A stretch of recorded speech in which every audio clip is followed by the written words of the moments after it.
En Côte d'Ivoire, il ne sera bientôt plus possible de se procurer des denrées alimentaires par le biais de ventes au tas, mais à la pesée. L'annonce est du directeur général du commerce intérieur, Aimé Coisan, à l'occasion du 3e Salon international de l'originalité d'Abidjan qui a eu lieu mercredi 25 octobre 2017. Pour ce faire, un décret initié par le ministère du Commerce, de l'Artisanat et de la Promotion des petites et moyennes entreprises devrait entrer en vigueur d'ici moins d'1 an dans un pays où la grande majorité des populations se procurent les denrées alimentaires sur des marchés à partir de tas ou à la criée.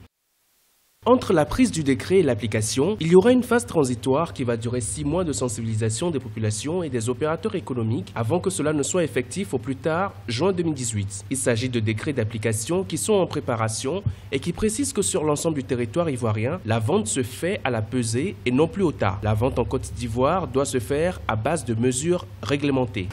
Cette décision prise en 2016 par le gouvernement ivoirien devrait permettre d'accentuer la compétitivité de l'économie nationale. La nouvelle mesure donnerait également la possibilité aux autorités ivoiriennes de réduire la fraude.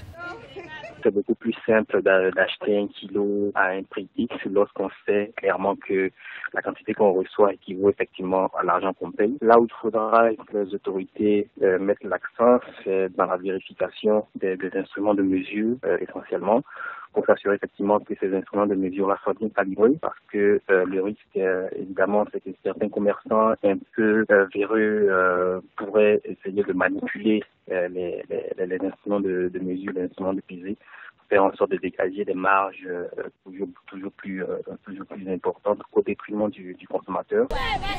Une fois entré en vigueur, le décret en question suppose un contrôle régulier des autorités ivoiriennes. Les balances des commerçants peuvent, en effet, ne pas débiter, selon la mesure commandée, pour des raisons diverses, ce qui pourrait créer un repli des populations face à cette disposition.